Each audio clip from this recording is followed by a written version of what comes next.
Pessoal, quero falar também de economia e trazer um destaque que a gente alinhou com vocês bem no início da nossa edição. O dólar apresentou alta e chegou a R$ 6,22 nesta quinta-feira, na primeira sessão de 2025. Os investidores ainda olham com cautela o cenário fiscal brasileiro. Então a gente vai ao vivo conversar com o Fabrício Naitsky, que vai trazer as informações para a gente agora e vai atualizar, inclusive, né? Porque a Bolsa de Valores também estava pontuando mal no início da manhã, depois deu uma melhoradinha. Como que está agora, hein, Fabrício? Bem-vindo. Andro, boa tarde para você, boa tarde a todos que acompanham o 3 em 1 aqui na Jovem Pan. Olha, nesse momento a Ibovespa está em alta, viu? Ela abriu em queda hoje, esse primeiro dia de pregão em 2025, mas nesse momento ela está em alta, chegando aqui a 120.186 pontos. Ela chegou a ter uma queda de 0,97% pela manhã, mas conseguiu reagir ali por volta de meio-dia, no comecinho agora da tarde, e está batendo 120 mil pontos, tentando chegar aí à marca de 121 mil. O que tem puxado isso principalmente são as ações da chamada primeira linha, né? Empresas como a Petrobras, que tem alta de 1,74%, e também a Vale. Há também um clima relativamente positivo internacionalmente, porque há uma expectativa de que o governo chinês anuncie já nas próximas horas, claro, lá em Pequim, com um fuso horário bem diferente do nosso, um pacote de medidas de estímulo para a economia, já que há uma preocupação do governo chinês que eles não consigam manter a previsão de crescimento que eles tinham para esse ano agora de 2025, que é de 5%. Eles querem incentivar bastante o consumo interno e para isso eles precisam dar estímulos lá na economia. Um novo pacote deve ser anunciado já nas próximas horas. As bolsas norte-americanas também abriram hoje com alta lá em todos os Estados Unidos. As diversas bolsas norte-americanas também abriram em alta. Isso ajuda a influenciar o clima aqui no mercado, esse clima relativamente positivo para esse primeiro dia de pregão. Mas os especialistas ainda estão, Evandro, de certa forma, receosos com o cenário fiscal aqui do país.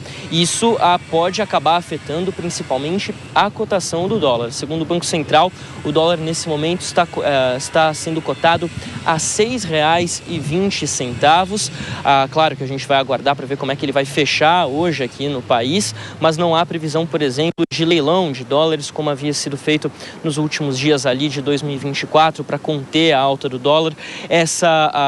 Esse clima entre os especialistas aqui do mercado financeiro que estão receosos com o cenário fiscal também pode acabar impactando, claro, os juros futuros aqui no país. Como a gente ainda está aqui por volta de 4 da tarde, 4h10, 4h20, logo vai ter o fechamento da Bolsa e a gente vai ter os números consolidados para trazer aqui. Enquanto isso, Evandro, se você me permite, eu acabei de sofrer uma tentativa de furto aqui na região da Avenida Paulista. Então, saindo aqui do link, a gente vai ali tomar uma aguinha, dar uma relaxada. Felizmente não levaram nada, tentaram levar meu celular, puxar da mão. Não foi possível, eu estava aqui resguardado também pelo nosso cinegrafista Wellington Michaeli, que também prontamente se dispôs aqui a me defender. E felizmente deu tudo certo. Também não contavam que eu tô fazendo academia, né? Então eu tô com o braço mais forte, ficou difícil puxar o celular da minha mão. Gente, o que eu amo do Fabrício é que ele, até nas situações mais constrangedoras, ele consegue tirar um bom humor para lidar com elas de uma maneira, digamos assim, relativamente positiva, porque a gente está falando de uma situação que impacta todos nós, né, Fabrício? É muito difícil você andar com o celular na mão ali na Avenida Paulista. A questão é que o Fabrício Naitsky, ele é repórter nesse momento agora durante o plantão e ele precisa do celular para consultar as informações. Então não é que ele estava andando distraidamente, não. Estava justamente no momento de trabalho. O problema é que a gente sequer tem paz para isso em uma das principais avenidas do país por conta dessa situação de pessoas que passam rapidamente, batem na mão e levam o aparelho. Isso acontece diariamente. Vá lá tomar sua água. Parabéns pelo seu corpo robusto, Fabrício Naitsky, que conseguiu trazer essa reação assim e grudar no aparelho sem que o criminoso pudesse levar. Mas vai lá, meu amigo, vocês merecem realmente tomar essa água aí para se preparar para um longo dia de trabalho que tem pela frente. Um grande abraço para você. Nesse momento, inclusive, pessoal, o dólar está chegando aí a R$ 6,17. Mas, Gustavo Segré, por que o pessoal está tão desconfiado da política fiscal, sendo que o ano nem começou? Pelo que passou. Como passou e não teve uma preocupação, pelo menos aparente, com os resultados fiscais, a gente observa déficit que até agora está em aberto, com uma observação muito interessante, Evandro, que podemos discutir depois no decorrer do programa. Aquelas emendas que foram suspensas pelo ministro Flávio Dino, perdendo validade, não terá mais validade. E elas vão ajudar, estamos falando aí de 4,2 bilhões no caso do deputados e 2,7 bilhões no caso do Senado. Vai ajudar, curiosamente, ao resultado fiscal. Porque isso vai entrar dentro do valor que o governo não vai ter que gastar. Olha que maravilha essa notícia para o governo. Justamente aquelas que foram retidas, e ninguém está entrando no mérito, eu acho que foram bem retidas, mas elas perderam validade, agora tudo de novo. Eu gostaria de saber qual vai ser a reação dos que ficaram aí pendurados com essas emendas. Hoje, do pregão, a primeira sessão, né, do Ibovespa, e falar um pouquinho sobre o valor do dólar, que chegou a 6,22, agora está em R$ 6,17, mas refletindo ainda uma certa desconfiança do investidor sobre a política fiscal aqui do país. E eu quero te ouvir, Fábio Piperno, se essa situação reflete muito daquilo que acompanhamos também no final de 2024, porque a Bolsa terminou o ano com uma desvalorização de pouco mais de 10%, ela ficou ali na lanterninha das bolsas mundiais em termos de crescimento, né, em termos de resultado, e isso de alguma forma mostra que o investidor, o mercado financeiro, está todo mundo bem desconfiado das ferramentas que estão sendo aplicadas pelo governo federal para tentar conter o gasto público.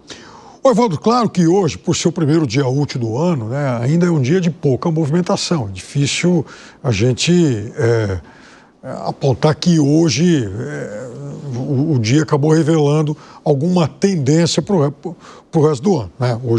Hoje e amanhã vão ser 2 dias aí de movimentação bastante fraca. Mas eu queria chamar a atenção para uma coisa. Quando o Segré começou a falar, né, que você o chamou na intervenção anterior sobre a movimentação do mercado e tal, eu abri o Google para ir buscar algumas notícias econômicas.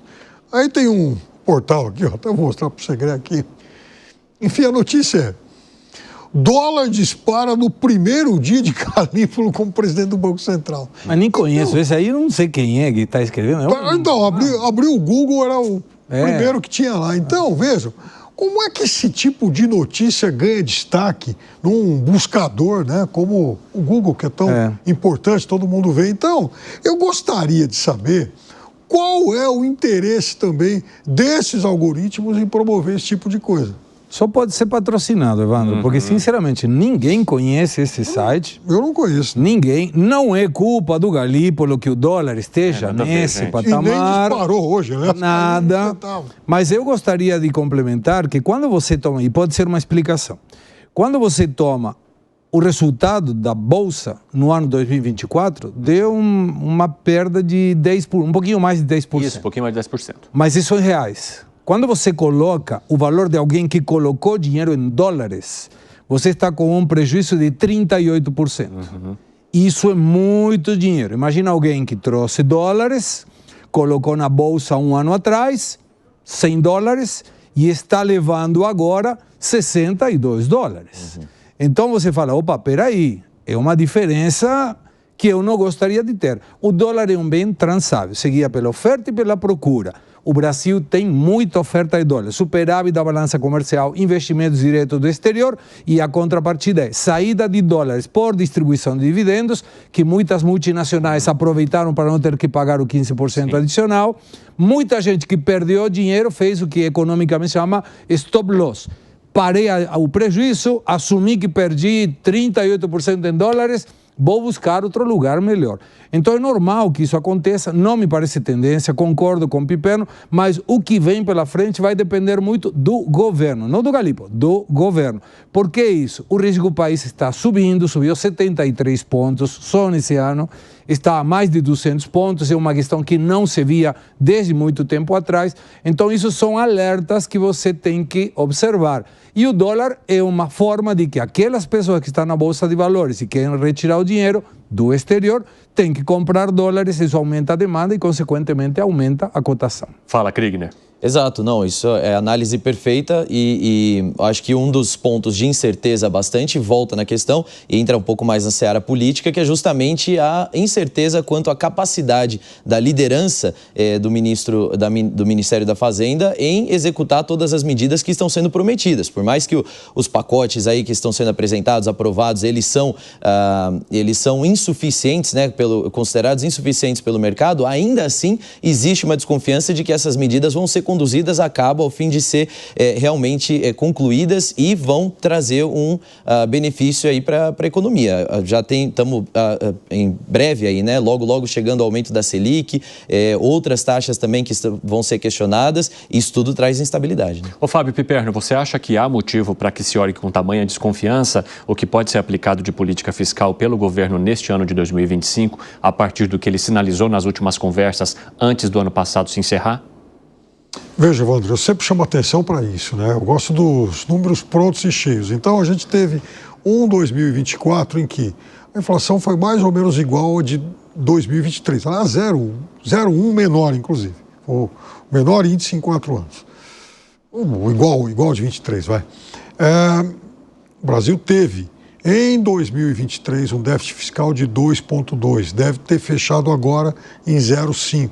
Então, há uma curva descendente. Então, veja, é claro que também o investidor, e principalmente aquele investidor que ele sabe como o mercado funciona, ele vai tentar tirar proveito de qualquer situação. Então, a turbulência no mercado, ela sempre vai levar muitos ganhos para muita gente, principalmente para aqueles que sabem manejar melhor esses instrumentos e essas expectativas.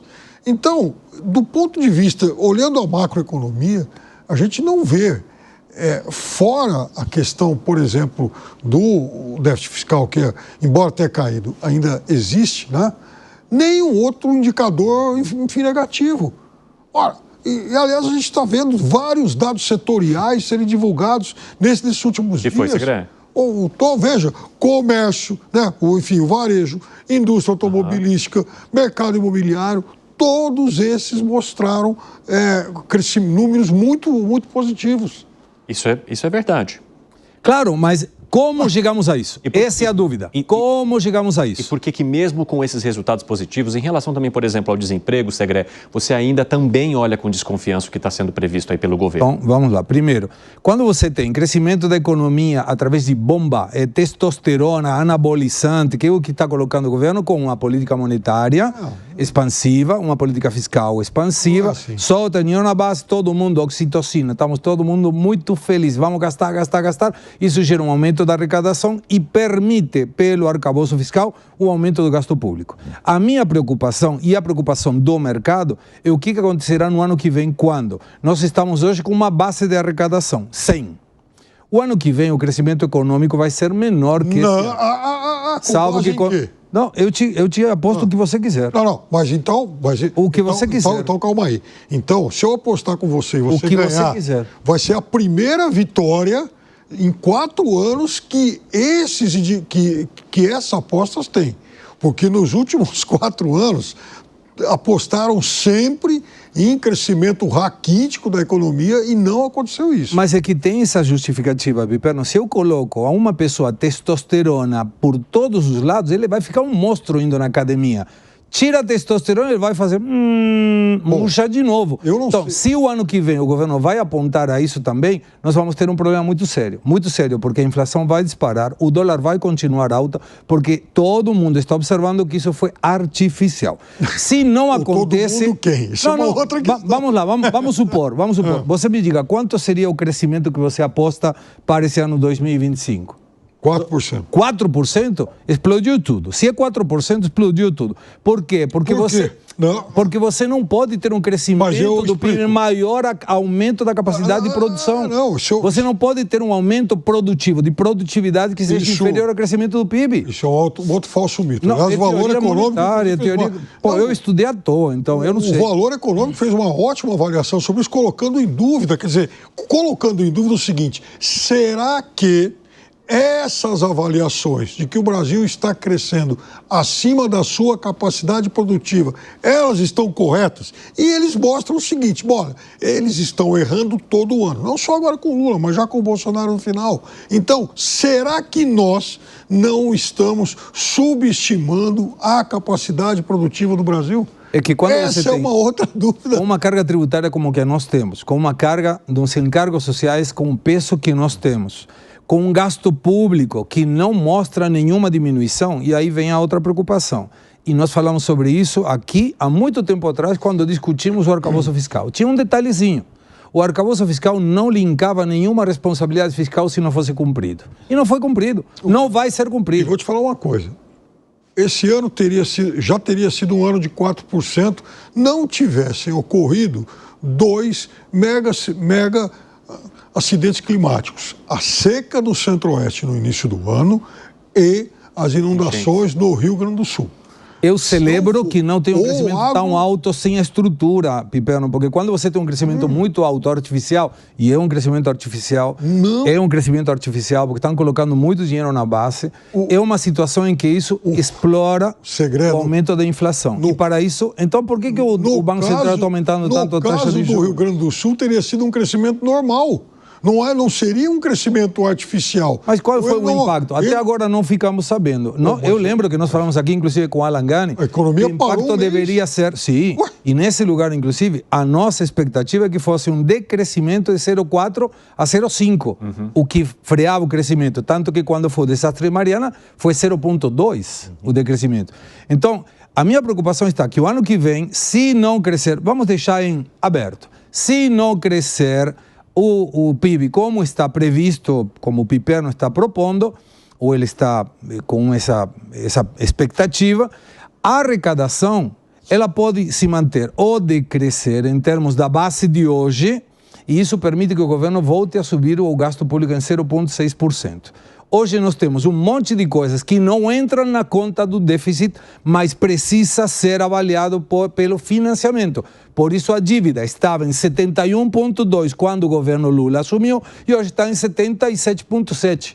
Então, essa diferença que foi necessidade de financiamento. Isso para mim é perigoso. Piperno, só arremate porque eu preciso chamar a Marília que vai trazer outra informação para a gente aqui. Então eu vou dar só um dado. Vou pegar um micro exemplo. Em algum momento do primeiro semestre, vai ser inaugurada uma fábrica de automóveis que vai produzir veículos elétricos lá na Bahia. Isso não é um crescimento à base de anabolizantes. Isso é um investimento produtivo que veio de fora e que certamente vai gerar mais atividade econômica. Nem menciona para o presidente Lula isso, que teve até multa agora porque foi encontrado coisas vinculadas com a escravidão dessa turma que está produzindo aí. Não a fábrica, um fornecedor dele.